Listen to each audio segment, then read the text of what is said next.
So today I'm going to talk about prison gangs and about governance institutions. And one way to look at this is to understand it as a paper about prison gangs. The other is to understand it as a study and understanding how governance institutions work in a particular setting. And governance institutions are of crucial importance. Governance institutions do three things. They define and enforce property rights, they facilitate exchange, and they promote collective action. And economists and political scientists working on these issues today argue compellingly and persuasively that governance institutions are essential. Okay? Countries don't grow rich and they are not peaceful unless their governance institutions are effective. So what I want to look at is how extra-legal governance works. Extra in the sense of being outside of the formal or legal setting. Okay? Governments provide lots of governance, but not all of it, right? So some governments don't provide governance to facilitate our exchanges or to protect our property rights. We might rely on private security services or third-party adjudicators to fill in some of that role. Many governments undermine governance institutions that are effective in their countries. If you want to think about dictators in Africa, for example, they do things to prevent people from engaging in trade. They undermine the stability and security of property rights. So what this suggests is that governments can provide governance. It suggests that governance need not be provided by governments. And thirdly, that governments can undermine effective governance. So if we want to engage in trade, we need secure property rights, we need an arena to adjudicate disputes, and we need a way to act collectively to capture the benefits of public goods and other collective goods. To understand how effectively we do that, I want to examine the prison setting. And to do so, I'm going to try to answer this question of how it is that prisoners create order in the inmate social system. Okay? In answering this question, this is going to reflect on and contribute to three different academic discussions. The first is one that looks at organized crime and mafias. Okay? Contrary to television and movies, what's distinct about mafia groups isn't that they engage in crime in some organized or sophisticated fashion, it's that they govern crime. So if you look at political scientists, sociologists, economists, what these people who study mafias find is that they provide governance. They protect property rights and they help people engage in trade for people who can't rely on the government to do so. So I'm going to take that idea of mafias and I'm going to bring it to the prison setting. And I'm going to use that to try to understand when prison gangs emerge and what prison gangs do. Second, I want to understand generally how is prison social life organized? How is the prison social order characterized? In the United States, we incarcerate lots of people, and unfortunately, hey, how's it going? Unfortunately, we don't know much about it. According to one prominent sociologist, he says that detailed studies of the everyday world of inmates in America have gone into eclipse just when they were most needed on both scientific and political grounds. So part of what my presentation today is to provide some information. It's to provide a picture of the past and the present to help fill this gap about our ignorance of what takes place in America's prisons today. And then finally, I want to try to understand some of the implications of studying prisons. I want to identify some implications and understand how it relates to the broader study of governance institutions. People like Elinor Ostrom, who won the Nobel Prize, Abner Greif, Avnish Dixit, these are people who study governance in a variety of different settings. How do people in a particular context with particular information and incentives and preferences, how do they create governance institutions that allow them to engage in some productive, peaceful enterprise? I want to look at prisons, which are quite unique in several regards. One is that people in prison, on average, are less trustworthy than people in the larger community, right?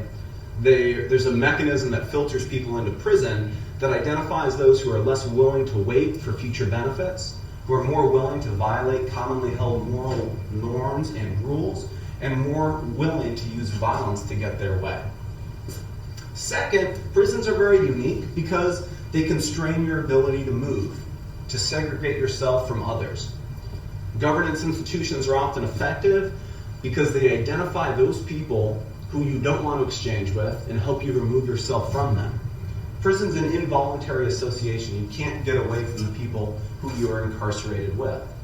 So given that these are two ways in which governance provided outside of the government have failed, so I want to go and look at prisons and see if they can overcome these two limitations, and if so, how do they do it?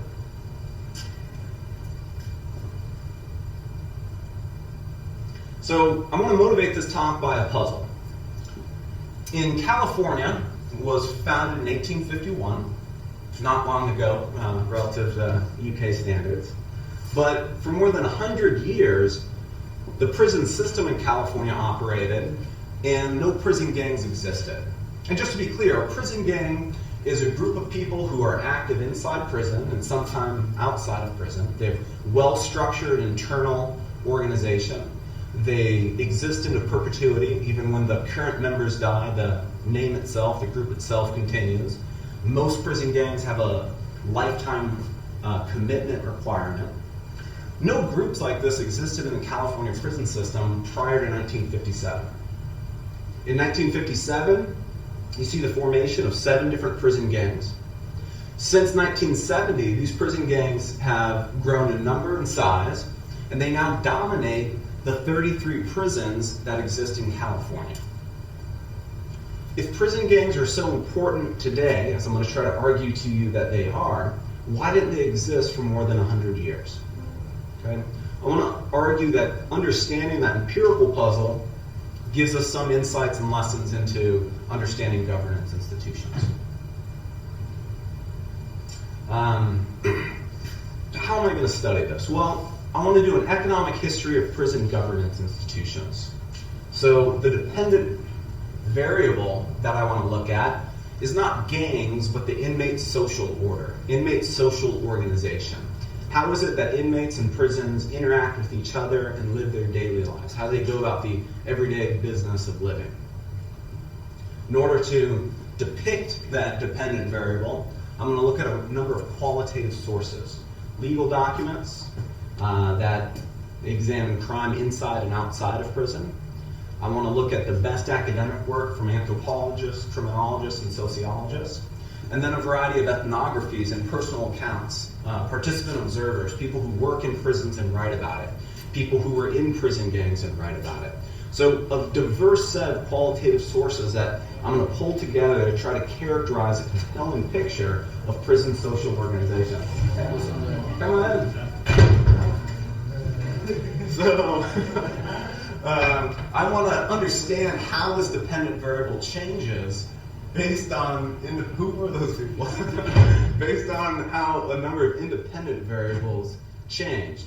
And the independent variables that I have in mind are the demographics of inmates that I collected and accumulated from archival records, in some instances going back to 1851.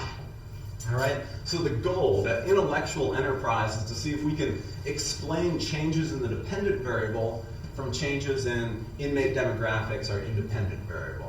Okay, so some people describe this as an analytical narrative or simply as an economic history. Okay? So that's what I'm going to try to do for the next 30 minutes or so.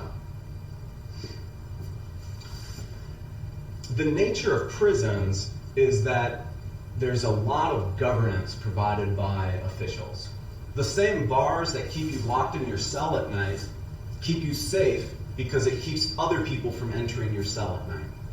The chains that bind you bind others and therefore provide protection. So one thing that's clear about prisons is that much of the governance that inmates receive is provided through officials. I want to argue that there's 3 important ways in which inmates must provide their own self-governance institutions. The first is that no matter how much officials try, or at least to the extent that they are trying today, they can't keep all inmates safe all of the time. This is a cell block at San Quentin State Prison in California. I didn't take this picture, but I stood right where it was taken, right next to the guard area where an individual correctional officer, that's what they call prison guards in California, will sit. And he can look down to ensure that people are safe. What do we notice about his vantage point? How easy is it to see into the cells at the end of the tier? Not very. There's 5 different tiers on this floor. Even if you look directly up, you can only see a little bit of the 2nd floor and only a little bit of the 3rd floor. That's any inmates who are interacting with each other in places outside of line of sight are potentially subject to violence from others and therefore have a demand to find ways to keep themselves safer. This is one of the dormitories in California's prisons. People who are housed in a facility like this, there might be between 200 and 600 inmates. Typically, for a room about this size, there might be 4 or 5 correctional officers to ensure the safety of people's physical bodies and property. Here are little lockers. If you have anything valuable, you can lock it into those. So a lot of room and area in which you might be harmed by someone who wishes to harm you.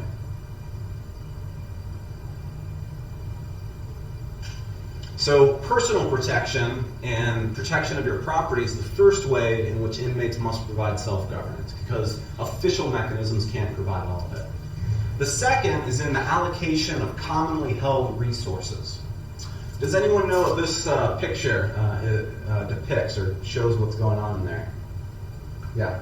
Playing basketball? Yeah, they're playing basketball. So these guys are playing hoops, little basketball hoop. They're not the only ones who want to play basketball. There are lots of people who want to use this common resource, but it's an important question of who gets to. Other areas that are commonly held are desired by inmates. If you want to sit in the sun rather than the shade, if you want to sit close to the toilets or not next to the toilets, those are common resources that inmates have to provide. Those are common resources in which inmates invest in establishing a right to. So one individual explains how they allocate common pool resources. He says, somebody wants to control the basketball court, or this basketball court, or that basketball court, or this weight bench, or that weight bench. The CO, the correctional officer, has nothing to do with that. That's amongst the inmates, the convicts. Sometimes you can maybe talk it out, get it settled without the violence. Sometimes you have to bring the violence.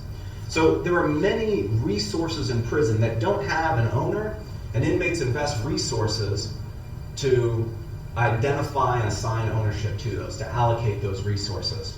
Another individual, referring to the area in the yard in which people spend their time, says if a new yard opens up, you're going to fight for that handball court, you're going to fight for some tables. If you're not a northerner and you come into that area, you're going to get stabbed. So having control of a set of tables is an important thing to people in California's prisons. It's a place to spend your time, it's a place to do business, it's a place to conceal valuable items and weapons. So inmates invest resources to define and defend property rights to common pool resources. And this is an allocation of property rights or an assignment of property rights that inmates can't rely on officials to do. The third way that inmates have to provide self-governance is in the area of illegal contraband or illegal exchanges. This picture shows just some of the 15,000 cell phones taken from inmates in 2011.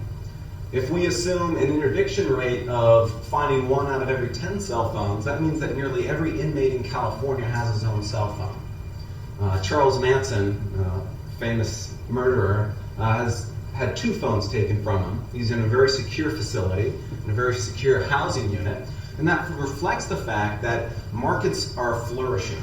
Markets operate, but officials can't adjudicate problems that arise in contraband trade. You can't go and tell the correctional officer that someone stole your heroin or didn't pay your entire demanded price for an illegal cell phone. So the illicit nature of the goods and services consumed in prison require that inmates come up with their own governance institutions in order for those to flourish, whether that's drugs, alcohol, cell phones, tobacco, and a variety of other goods that they're forbidden to have.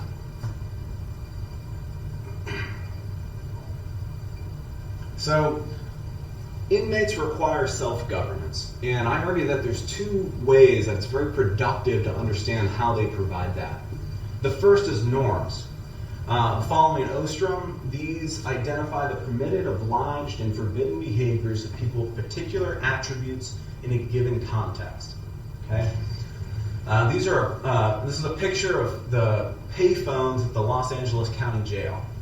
And an important norm there, where things are racially segregated amongst the inmates, is that you're only allowed to use a phone if that phone is designated for your race, and it's indicated as such as whether the phone's standing upright or is hung upside down. If you use the wrong phone, that causes trouble. Okay, you're not allowed to use the other phone. So this is a nice example of norms because there's not some person who has decided that I'm going to stand here and enforce this rule, right? There's no centralized body to stand around and observe the phones. It's very decentralized. People with particular attributes in this context either may or must not use a particular phone. So, something that's unique about norms, or what's special about norms, is that there's no arena for determining the appropriate punishment for violating those norms. There's no process for appealing punishment, and there's no delegation of authority and responsibility to a particular person to monitor for violation of those norms.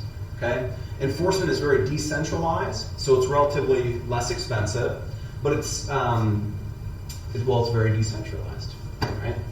Rules, as opposed to norms, combine the idea of identifying the permitted, obliged, and forbidden behavior, but it includes an or-else threat. The or-else threat means that there are resources that are allocated, there's authority that's given, there's responsibility that's given to somebody to monitor for the violation of rules, to punish them when they occur, and to communicate that information to other people. Okay? In order to do so, organizations generate this threat with explicit information transmission and enforcement mechanisms. In a rule-based, rule-governed system, you need to find some way to identify information about rule violations and to punish them when they occur. So this additional element means that rules are generally more expensive than norms, and they're typically more centralized than norms. What I want to do is characterize the pre-1957 era of the California prisons as being governed by norms and reputations. Sociologists and criminologists who have studied these issues describe the norms in prison prior to the 1960s as following the convict code. And some of the content of that is pretty straightforward. Don't rat on people, don't be nosy, don't talk a lot, do your own time, don't lie to people, don't steal from people, pay your debts, don't be weak, don't whine a lot. These are the norms, these are the behaviors that were valued highly in California's prisons. There wasn't a person who decided, sat down, or maybe collaborated with others and decided that this is how people should act. There also wasn't someone identified to go around and find out who was going to whining a lot and who was talking a lot, who was lying a lot. It was very decentralized in that sense. The degree to which you lived up to this norm, your reputation improved. People appreciated the fact that you weren't ratting on them, that you weren't lying to them and stealing from them. To the extent that you broke these norms, you violated these norms, you caused conflict. If you steal from someone, that causes conflict. If you lie to someone, that causes conflict. If you bother someone because you're always talking about them or to them, that causes trouble, in which case your reputation was diminished. These norms were enforced in basically three ways. The first is that you could gossip about someone. You could tell others about an individual in a bad way. You could ostracize someone so that they didn't have access to your friendship, to your resources, to your protection. And you could use violence. If someone continually violated these norms in a serious way, you could do something to hurt them physically. This importance on having a reputation in abiding by this norm meant that people had an incentive not to do these activities, and that supported the contraband markets that existed in prisons. So you had an incentive to facilitate social order, avoid social conflict, because you cared about your reputation and people knew about your reputation. It's very decentralized and low cost. You could enact enforcement that supported the norm without a lot of resources or without a lot of cooperation from others. Right? If you wanted to ostracize someone or talk trash about someone, it was up to you to do so, and it was something that was relatively easy to implement. The current prison social order is substantially different. I characterize it as a community responsibility system based on gang affiliation. A community responsibility system is something that exists in a variety of different contexts historically. And the way it works is as follows. If two individuals don't know each other, then individual A may not want to exchange in some contraband with individual B. If he does, he doesn't know how trustworthy that individual is, and something bad might happen to him. Okay? In a community responsibility system, an individual is part of a group. And in that group, each member of that group is responsible for the debts, obligations, and actions of every other member in that group. Okay? There can be multiple groups in a community. And the advantage that the community responsibility system brings is that you may not know a particular individual in the other group, but if you know the reputation of that group, then you can engage and trade with that individual even though you don't know their character. So if this group has a reputation for upholding the debts and obligations of their members, even though you don't know that individual, you may be happy to participate in trade and interact with that individual. Because you know if that individual rips you off, their group is going to take care of the debt that is owed to you. So one quote from an inmate that I think captures this well, he says, "It was my responsibility on the yard to ensure that our people were not harmed by another race. I took care of the drug debts. If one of our people became delinquent in a drug debt to another race, it was my responsibility to either cover the debt or have them stabbed, the inmate in their group." And he says, in which case we would send one of ours to stab him.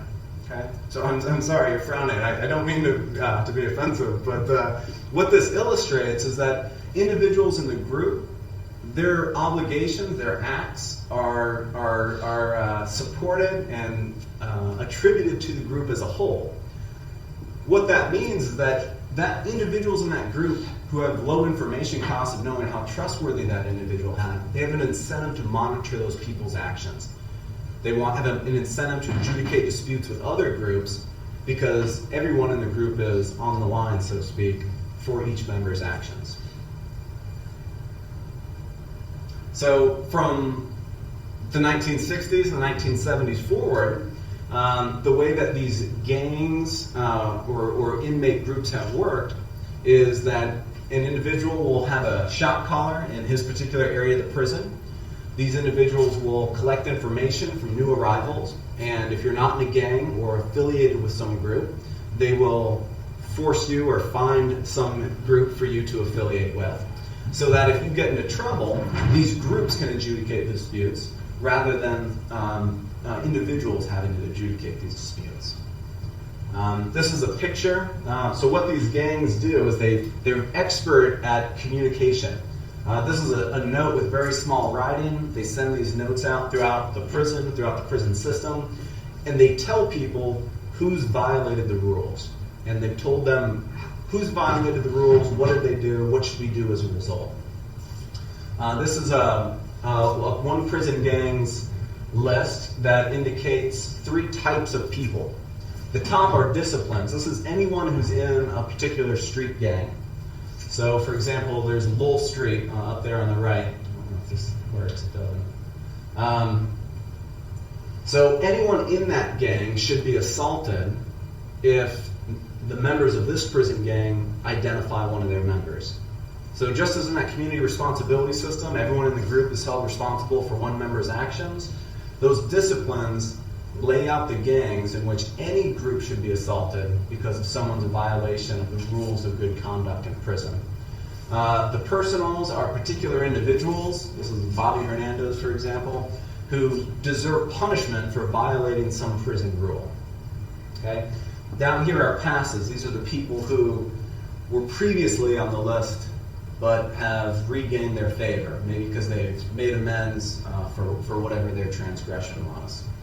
So gangs use this paperwork, they use these communication networks to provide information about people's past actions.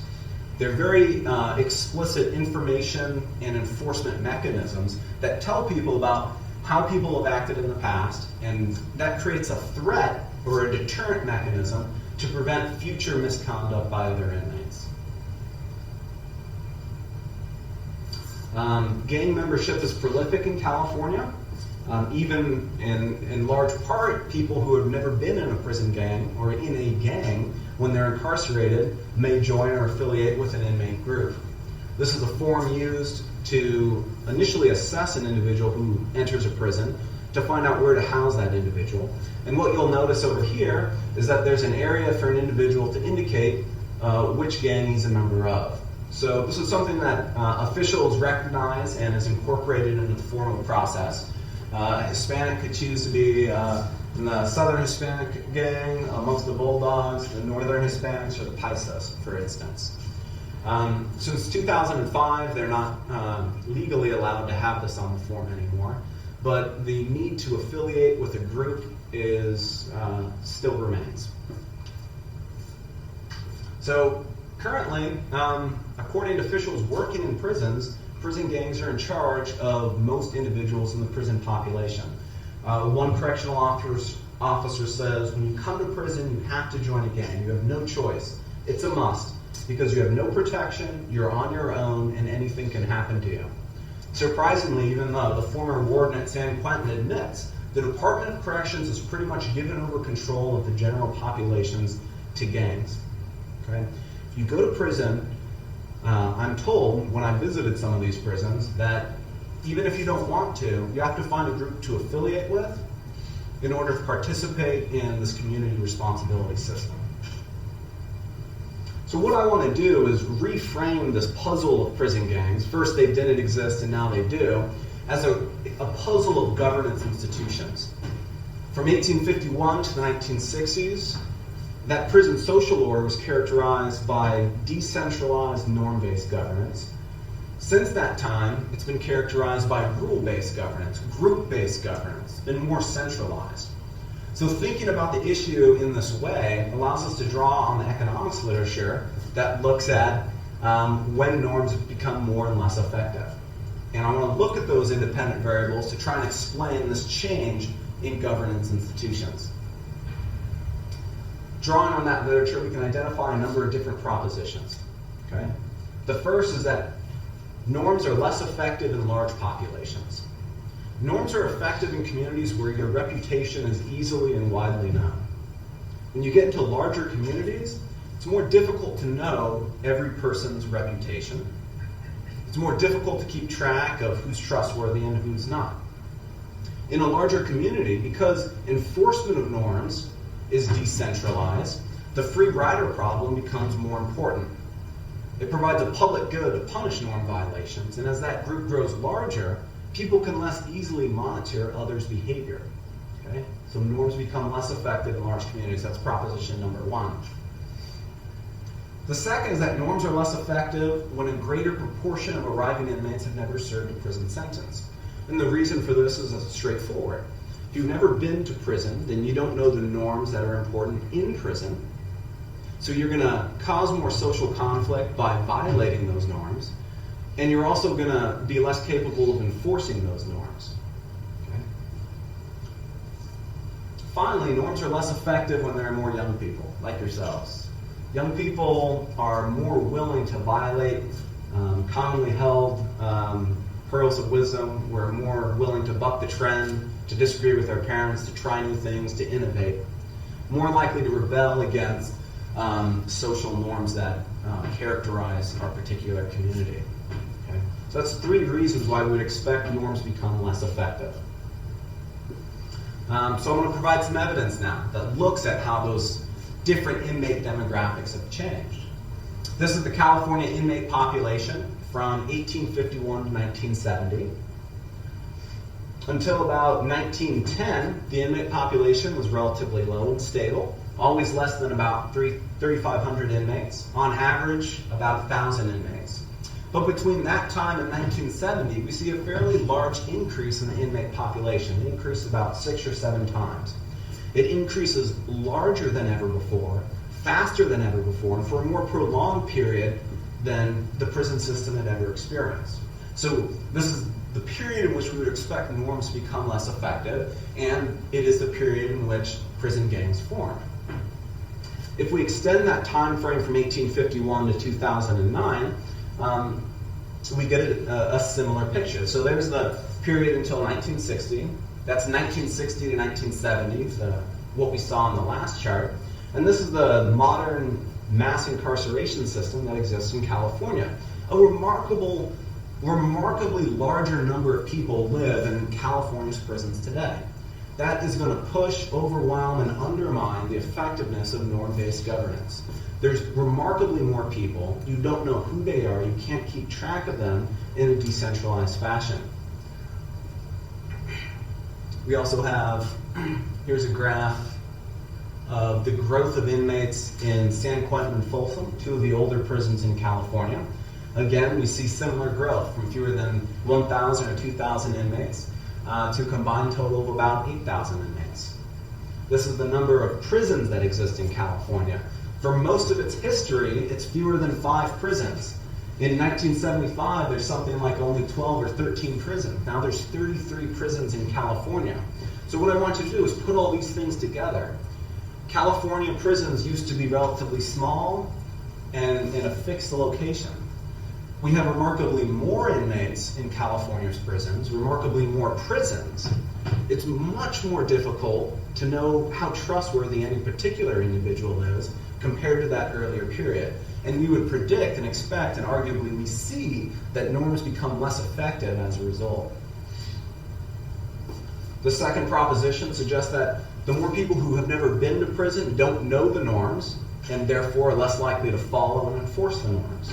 Consistent with that proposition, we see that the percentage of inmates in prison and arriving at prison is declining substantially during the period that prison gangs formed. The percentage of inmates who arrived with the prior prison commitment declines from almost 60% in 1950 down to about 30% in 1972. So you have more inmates arriving who are existing in more prisons with less prison experience, with less knowledge of the prison norms. In a study of long-time serial felony offenders in California in the 1990s, researchers asked them how the convict code or how the norm-ruled governance changed from their experience. And what inmates complained about, as a summary of the author suggests, is that new inmates had not been socialized into the convict culture. The rules and codes of behavior were no longer adhered to. Okay? So you've got more people and more prisons who don't know what's going on, and you also have an increasing number of new and young offenders. This is data on males arriving annually from 1950 to 2009. Under 25, or let's just say under 30 years of age in 1950, you've got about 1,000 inmates entering the prison system. Fast forward to 2009, and you've got about 18,000 inmates under the age of 30 entering the prison system. So not only is the prison system getting larger and people have less experience, but you have more people who are less likely to inherently have a desire to follow what other people tell them to do. During this period, we also had an increase in the proportion and total number of violent offenders entering prison. The checked line shows the ratio of violent to non-violent offenders. And what we see is that during the period that prison gangs form, you have about a doubling in the percentage of inmates who are violent relative to non-violent. And of course, look to the right axis, this line indicates the total number of people entering on a violent offense. It goes from fewer than about 1,000 in 1950 to more than 14,000 inmates in the 2000s. So these are people that you want protection from, you want to protect your property from. There's greater demands on the self-governance institutions in prison at just the time that norms are likely to be overwhelmed by the size of the population and the characteristics of those people who are entering. These are some of the founding members of a particular prison gang. What we see during the 1950s and the 1960s is that these people come together to protect themselves from the violence that's occurring around them. Okay? According to correctional officers, experts on prison gangs, they write that most gangs in prison originally started out as protection groups. Another writes in Department of Justice studies that prison gangs' purposes range from mutual caretaking of members to large profit-making criminal enterprises. Okay? These people form groups to secure their property rights to themselves and to their property, to protect themselves from the violence, potential violence, and untrustworthy individuals who surround them. They do this by creating a credible threat of violence against people who try to violate those rights. One consequence of this is that if you are successful at creating that credible threat of violence, is that it also gives you an advantage in engaging in illicit exchange, in contraband trade. So what we see is that prison gangs form and they protect themselves, and they use that threat of violence to engage in trade.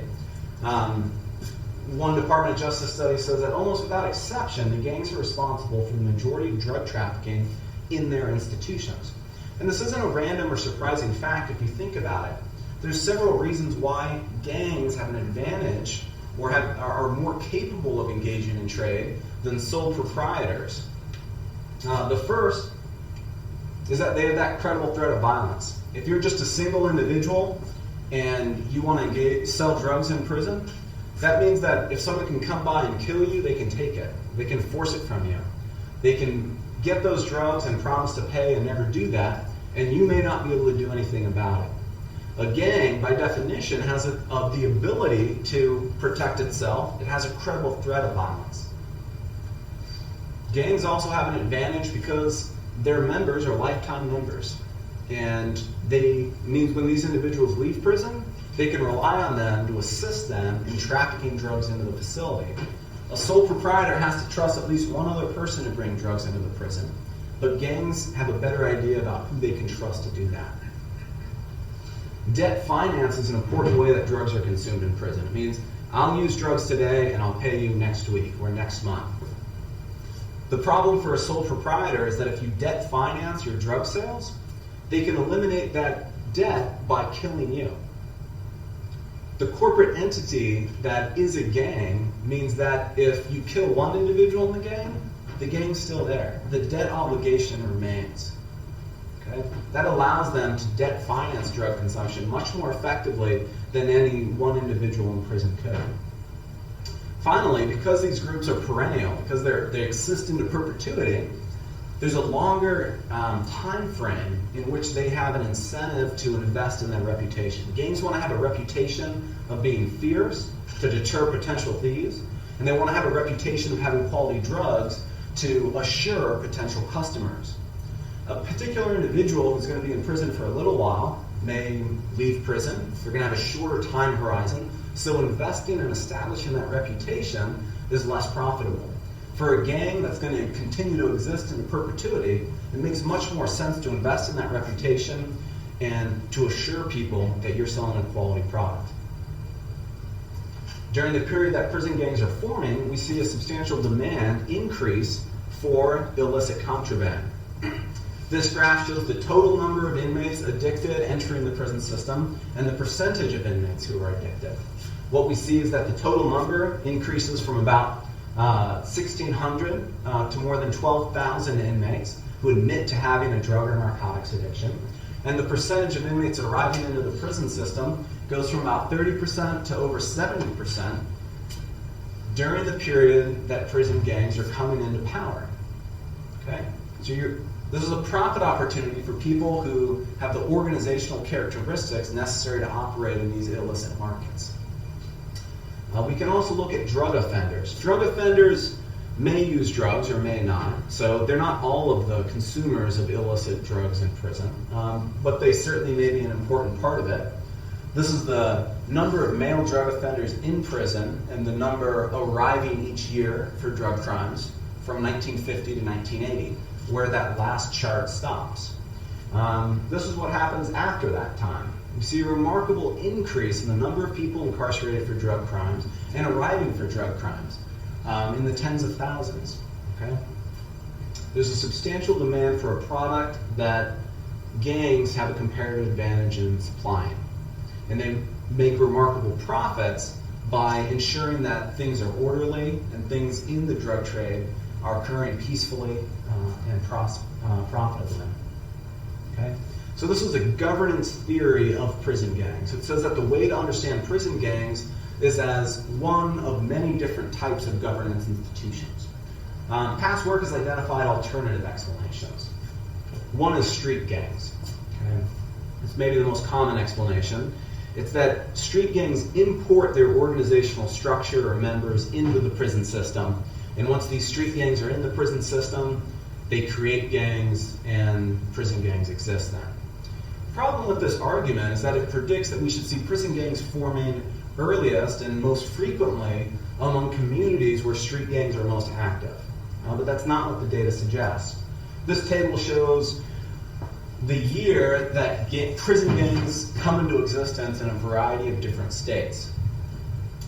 The street gang explanation works for maybe California and Illinois, but it doesn't make much sense for others.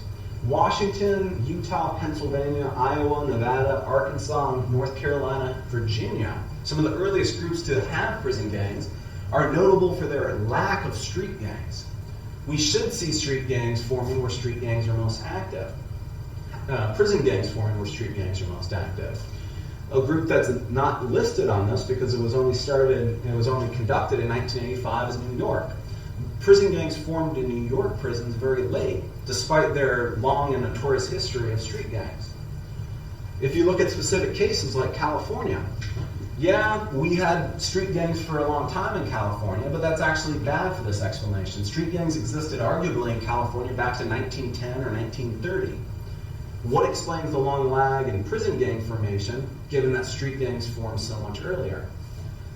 In addition, the first prison gang that existed in California was a grouping of members from different street gangs rather than importation of a single street gang. The second prison gang that existed in California were people who were seeking protection specifically because they weren't sophisticated criminals. They were from agricultural and rural backgrounds. So the street gang explanation of prison gang formation doesn't seem to fit these general facts. The second is that judicial intervention explains prison gang formation. It might be that a change in the law or in the statutes tied the hands of correctional officers so that they couldn't suppress inmates who then formed prison gangs. And arguably, Supreme Court member Earl Warren was leading this political revolution, this legal revolution that extended rights to inmates in a way that had previously not existed. The Civil Rights Act extended of the ability for inmates to complain about correctional officers and prison conditions more so than in any previous period. Two ways to interpret this judicial intervention argument are that one, it should imply that because these are national level changes, we should see prison gangs forming all at the same time. That much is clear that doesn't happen. Now, it's very likely that court cases and specific legal action took place on a very specific level and said a particular prison system has to change this to comply with the law. In which case, a spatial or temporal variation wouldn't be unusual. One problem with these explanations is that, as a leading expert on prison gangs says, their effects are indirect and uncertain. So we can't come up with clear empirical predictions about how judicial intervention will or won't lead to prison gangs. But to the extent that prison gangs reduce or remove the formal governance mechanisms that kept inmates safe, it's very compatible with this broader theory. It makes sense to consider judicial intervention as one of many possible ways to amend or change the governance that inmates experience. A third explanation is that state level rather than national level changes in corrections policy philosophy led to prison gang formation. A prominent explanation is indeterminate sentencing. I don't know if that's something that's been used in the UK. What it means is that someone would be incarcerated during this sentencing regime's operation, and you might go to prison for second-degree robbery, and you would be there for anywhere from 1 to 15 years. And when the board decided that you'd been reformed, they'd let you go. So indeterminate sentencing has been pointed to as an explanation for the formation of prison gangs. It was operative from 1944 to 1977. The problem with this explanation is that if a state-level change leads to prison gang formation, then that change should lead to prison gang formation amongst everyone who is subject to it. But that's not what we see. Females have never had prison gangs in California. They too were subject to indeterminate sentencing. So that suggests that that's a bad explanation. When we look at the female inmate population, it is consistent with a governance theory of prison gang formation. This is the inmate population in California, females from 1937 to 2009. What do we notice about the shape of that change? It's very similar to the shape of the change in the male population. What's different about it? You can shout it out if you know. Decreasing more recently? It's decreasing a little bit more recently, so that's one difference. It's more smaller. What's that? It's not smaller in numbers. It's a lot smaller in numbers. So the largest that the female prison population has ever been is almost 12,000 inmates. That's much less than the size of the male prison population prior to the time that prison gangs formed. So what that says is that females can still rely on norms, and in fact they do. They rely on a reputation-based social order rather than a prison gang or rule-based social order. This doesn't mean that that's the only reason why women didn't create prison gangs, but it's consistent with my argument and inconsistent with those state-level changes. So, I've tried to give an explanation for why a particular empirical process happened. No prison gangs exist, then prison gangs exist all over the place. And to try and answer that empirical question, I've said that the best way to understand it is looking at what's the effective, low-cost way of providing governance amongst the inmates. When we had small populations of people who had been in prison before, who weren't too young, norms worked very well. When we see remarkable increase in the number of inmates who've never been there before, with violent offenders all around them, we see that norms fall. And as norms decline, we saw a rise in violence, and the efficient form of governance then lay in the hands of gangs, who, through their information and enforcement mechanisms, are experts at communicating information about who's followed the rules, who's caused problems, and how we should punish those people. So arguably, I've identified, or I've asserted and argued that alternative theories are not as good as this theory. Some of the implications for a more general study, if you don't care about prisons or prison gangs, arguably this case still has something to say to understanding how governance institutions work in a variety of different contexts. One is that norms don't scale up well. Past work has looked at how effective reputation-based and norm-based governance works in situations like Orthodox Jewish diamond traders in New York. Norms are remarkably effective there. They don't use courts of law. They rely on their own governance. That's a very small group. And it may be that if you increase the size of that group and said, you can enforce norms, but you can also do it with knives and with violence, maybe those norms would be able to scale up. What this shows is that that's not true. Even with people who are willing and able to use violence to enforce norms, in a large community, it still is not viable. And the reason being that information costs are too great. The second is that these solutions to this inmate problem doesn't require substantial wealth. Inmates in the norm-based era or the rule-based era didn't rely on lots of outside wealth to create institutes to certify and license people's behavior. They changed their organization. They changed the way that they interacted with each other. It doesn't require substantial wealth. So wealth is not a necessary condition to providing effective self-governance institutions. A third is that this is a unique setting in the sense that the people in prison are the least likely to be cooperative. They're the least likely to go along with the rules, respect others' property, and to behave well, to engage in a peaceful, productive social order. But arguably, the prisons in America today are relatively peaceful. According to statistics on inmate homicides, escapes, correctional officer assaults, riots, all of these measures, they're becoming less bad. Prison social order has been improving since the 1960s. Which relates to the next point, which is that if we omit these informal extra-legal governance institutions, if we don't look at how informal institutions operate, then we're going to have a biased and distorted picture of how effective something is or how effective something works. Title 15 of the California Code of Regulations is about this thick and explains how the prison system works. If us as young economists went out to do a study of California prisons and we read Title 15, we would know very little about how prisons work. So these informal extra-legal governance institutions are crucial in understanding how governance institutions form, how they operate, and how they evolve over time. That's the end of my talk. I'd love to answer any questions if anyone has any.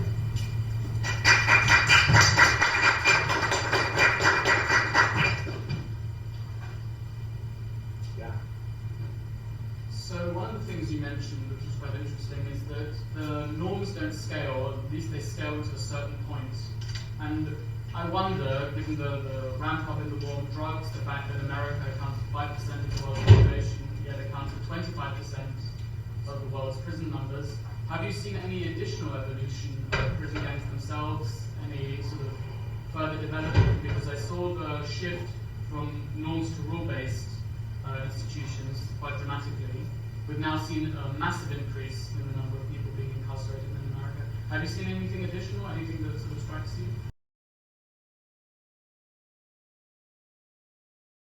I think that what you see is more people entering prison who have a drug addiction. Most people who go to prison consume drugs on a moderate or serious basis, in a moderate, serious way. And that contributes to the increase in the size of the inmate population.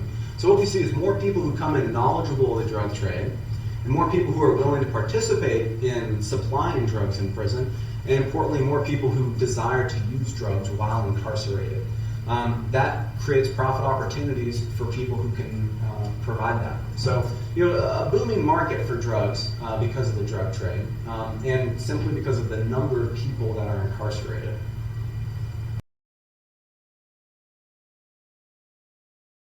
So the idea of a community responsibility system is that comes from work on historical traders in the Renaissance period and other places, right? These are people who want to trade with people in different countries, and those countries either don't have a fair and effective court system, or they don't trust it, or there's some dispute about where commercial disputes will arise. So they rely on this community responsibility system to overcome those problems. So this is an application of that way of organizing social behavior and exchange to the prison setting. So it's very much applicable to settings of impersonal exchange, situations where you don't know someone's trustworthiness, places where you don't anticipate interacting with that person extensively in the future, and in communities where you can't easily disparage that person's reputation to others in your community. When that exists, that impersonal exchange exists, it's very difficult to deter someone's bad behavior. The community responsibility system arises as a way to get around that. It may be much easier to know what part of a group or what group a person's from and how trustworthy they are relative to that individual.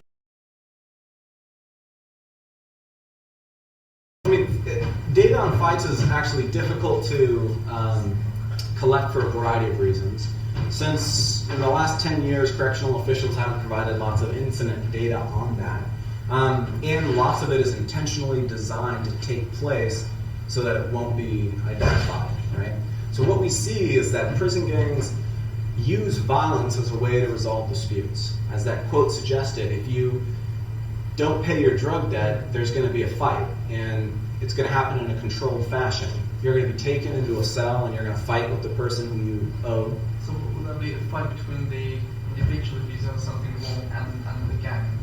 It's a fight between, the goal, what these people want to do is they want to keep the markets operating well. If there's a riot, a large incident between two groups, then correctional officers will put these individuals on a modified program that prevents their movement and therefore their business. So when some dispute, some personal dispute arises, some commercial dispute, if it can't be handled just by talking about it, violence is going to take place, but it's going to be controlled so that it doesn't lead to this overall lockdown on people's behavior. So there's a lot of cell fights where you don't like me or I don't like you, we've got some problem. We're not going to fight in the yard, the exercise yard, when everyone's out there. One, because you don't want all members of both groups to go at each other. Two, because you don't want to be identified by correctional officers and written up for it. So you'll go into a cell and you'll beat the hell out of each other, and that'll probably resolve the dispute. So violence takes place, but it's structured to keep the peace so that these markets can continue to operate. Prison gangs aren't run by benevolent dictators who enjoy people getting along. They're run by people who want to make money selling drugs in prison, and they know that in order to do so, they need to have the freedom and the order for these markets to operate. So they provide governance not out of the goodness out of their heart, but out of the greed of the wallet in their pocket.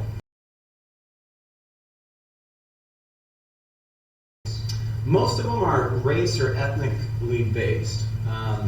It happens, but it's rare for members of one race to join a different. In California, Hispanics from Northern California join different gangs or affiliate with different gangs than Hispanics from Southern California. So there's certain distinctions there. But there's very much limited choice into who you would group up with. And there's something that's actually very efficient about this. In a community responsibility system, for that system to work, two things need to happen. You need to be able to identify what group a member is in and how trustworthy that group is. In a fairly homogenous, in the sense prisons are lots of males of a fairly limited age range. There's not children, and there's relatively few very old people. When you have lots of males in an environment where everyone wears basically the same clothes, how do you easily get information about which group someone's in? A very easy way to do that is to say, look at the color of their skin. That provides a lot of information. So it's natural that these groups would break down based on something that's very low cost to identify.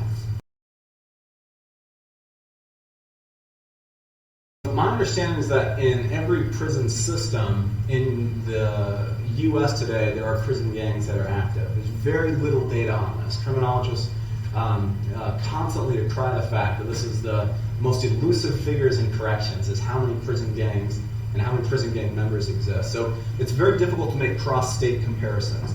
It's also very difficult because the formal governance institutions matter. So you may have less demand for informal or extra-legal governance if you're very safe because of the formal mechanisms. So it's and since that's something that's very difficult to put a number on and measure, we can't just look at inmate demographics, for instance. So you could have a state that has very small inmate numbers and very bad formal governance mechanisms, and those inmates would have a demand for gangs. Conceivably, you could have a very large prison system with incredibly effective formal governance mechanisms that keep people safe, and they wouldn't form gangs. In the international comparison, there's very few studies, maybe no studies, on European prison gangs.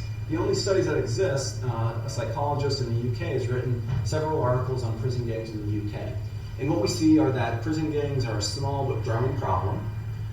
Coincidentally, if you look at incarceration figures, you see that they're at about where California was in the 1960s. I've got a chart in here somewhere that looks at well, it's somewhere in there. But UK is an up-and-coming mass incarceration state in the making. And perhaps consistent with the argument that I'm telling, you see prison gangs are coming into a place as well. Yeah, so the implication is that if you disrupt the governance mechanisms that are encouraging peace, then you're going to get more violence. So then you would encourage them to be able to wear a bracelet, for example, to better identify them. What they do is, so I mean, officials do try to prevent them from identifying their gang affiliation. It's illicit, it's illegal to get an inmate tattoo. And would you say that's a bad idea? It's not a bad idea in the sense that it doesn't stop them from getting tattoos. And so the ability to say that, well, you got a tattoo, you're not allowed to, and I'm going to punish you may have beneficial aspects in other ways. The fact that it doesn't stop prisons gang members from getting tattoos means that for that reason it's neither good nor bad. It's very easy to walk into a prison, as I have, and to see people's very blatant prison gang tattoos on their bodies, and necks, faces, and so forth.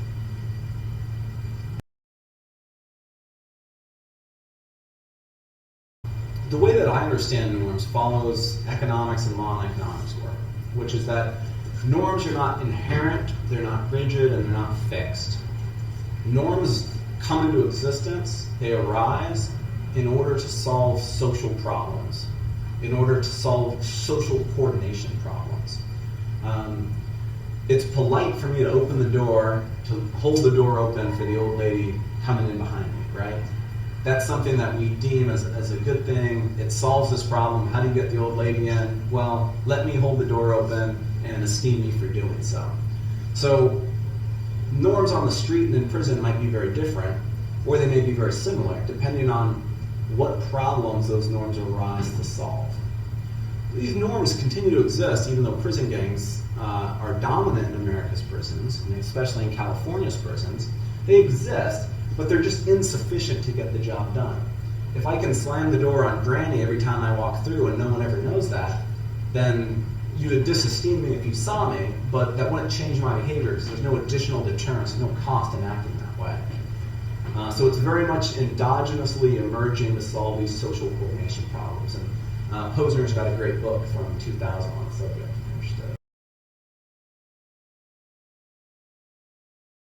Most of the gangs, as far as I can tell, want the same rules enforced. Don't cause trouble for other people. Don't steal from other people's cells and lockers. Don't rip people off. They want business to take place. They want exchange to flourish because that's what puts money in their pockets. So each one of them, people in prison don't want violence for the most part. Violence is a way to solve other problems. It's a way to provide governance. And sometimes violence is a very effective way of doing that. But if prisons aren't occupied by people who want to go out and be violence as an end. Most don't have rituals or ceremonies, but there are a number of different ways that ones will approach and participate in a gang. Usually you'll need someone to sponsor you, who's responsible for your actions. And if you turn out to be a low-quality individual in the gang's terms, then that individual will be in charge of administering some problems for you. Many of these prison gangs have what's called a blood in, blood out oath, which is that to get into the gang you have to spill the blood of an enemy. For some gangs that might be to kill one of their enemies. For others it might be to assault other people, maybe on multiple occasions, to prove that you have what it takes to contribute. And the blood out means that you can't leave the gang except for your own death. So there's extensive written rules that outline how gangs operate. Some of them are multiple pages written in article and section heading. They say, these are the rules of the organization. There's these different levels in the hierarchy. There's electoral processes, there are complaints processes, there are checks and balances to constrain the problem of predation by higher ranking on lower ranking members. So they're fairly sophisticated in terms of They face organizational challenges that traditional groups or groups in mainstream society face. They face those same problems. How do you get people that are going to be productive and high-quality members? How do you get them to contribute? How do you reduce rent seeking? How do you constrain predatory leaders? They face all these same problems, but they have to rely on a different set of solutions given the context in which they operate.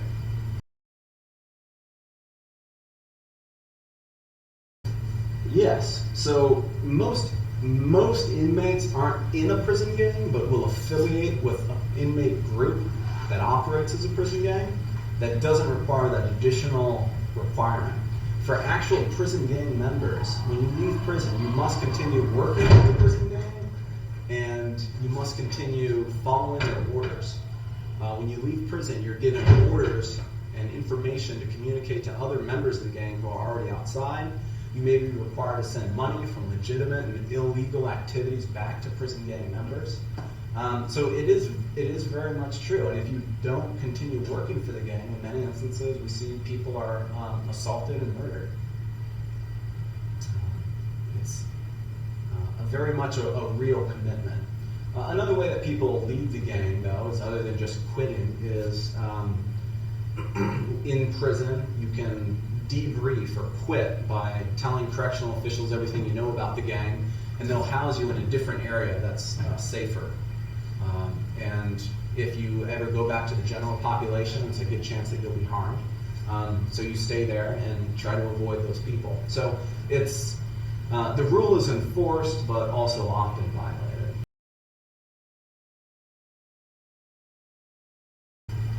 I don't know of anyone. So there's limitations on how you could switch gangs since it's based on racial, ethnic, and geographic factors. Yeah, I've never heard of anyone switching prison gangs.